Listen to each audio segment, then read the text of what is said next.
കൂട്ടുകാരെ, ഞാൻ നിങ്ങളുടെ കുട്ടി വ്ളോഗർ അവന്തിക. അപ്പോൾ പരീക്ഷയൊക്കെ തുടങ്ങാറായില്ലേ? പരീക്ഷ തുടങ്ങി കഴിഞ്ഞ് പിന്നെ ടൂറൊന്നും പോകാനേ പറ്റത്തില്ല. അപ്പോൾ നമ്മൾ പരീക്ഷയ്ക്ക് ഇവിടെ ഒരു ക്ഷേത്ര ദർശനത്തിന് പോയാലോ? വേറെ എവിടെയാണ്? നമ്മുടെ ആലപ്പുഴ ജില്ലയിലെ വെട്ടിക്കോട് നാഗരാജ ക്ഷേത്രത്തിലാണ് കേട്ടോ. വരുന്ന റൂട്ട് എന്താണെന്ന് വെച്ച് കഴിഞ്ഞാൽ കൊട്ടാരക്കര ടു അടൂർ. നമ്മൾ കൊട്ടാരക്കരയിൽ നിന്നും അടൂർ ബസ്സിൽ കയറി അടൂർ സ്റ്റോപ്പിൽ ഇറങ്ങിയിട്ട് കായംകുളം ബസ് കയറണം. എന്നിട്ട് വെട്ടിക്കോട് ടിക്കറ്റ് എടുക്കും. അമ്പലത്തിൻ്റെ ഫ്രണ്ടിൽ കൊണ്ടുവന്ന് നിർത്തും. അമ്പലത്തിലേക്ക് കുറച്ച് നടക്കാനുണ്ട്. രണ്ട് സൈഡിലും വയലാണ് കേട്ടോ. പിന്നെ പരശുരാമൻ ഒരു സ്റ്റാച്ചു ഉണ്ട്. വൈകിട്ട് വരുന്നവരുടെ ശ്രദ്ധയ്ക്ക് രാവിലെയാണ് ഇവിടെ പൂജകളും കാര്യങ്ങളൊക്കെ നടത്തുന്നത്. വൈകിട്ട് പൂജകളും കാര്യങ്ങളൊന്നും നടത്തത്തില്ല. പക്ഷേ രാവിലെ ഭയങ്കര ആൾക്കാരായിരിക്കും. വൈകിട്ട് അത്ര ആൾക്കാരൊന്നുമില്ല. പിന്നെ ഞങ്ങളിവിടെ കാലൊക്കെ നനച്ചു. എന്നിട്ടാണ് അമ്പലത്തിൽ തൊഴുവാൻ കയറിയത്.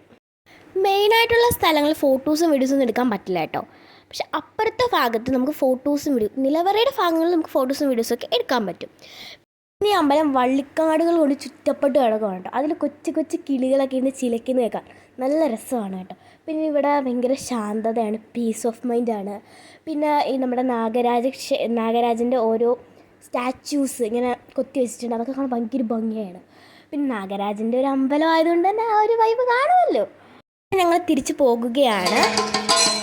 പിന്നെ ഇവിടെ ഒരുപാട് കടകളുണ്ട് കേട്ടോ. പക്ഷേ ഇന്ന് വലുതായിട്ട് കടകളൊന്നും തുറന്നിട്ടില്ല. അങ്ങനെ ഞങ്ങളൊരു ഐസ്ക്രീമൊക്കെ കുടിച്ചു. പിന്നെ ഞങ്ങൾ പോകുന്ന വഴിക്ക് വയൽ ഒരു ഭാഗം മണ്ണിട്ട് നിരത്തുന്നു. പ്രകൃതി നശിച്ചു പോകുകയല്ലേ. അപ്പോൾ ഇത്രയേ ഉള്ളൂ video. See you. Like and subscribe. എനിക്ക് ഈ പശുവിനെ ഓർമ്മ വരുന്നുണ്ടോ? ഈ പശുവിനെ ഓർമ്മ വരുന്നത് മിൽമയിലെ പരസ്യത്തിലെ പശുവിനെ പോലെയാണ്.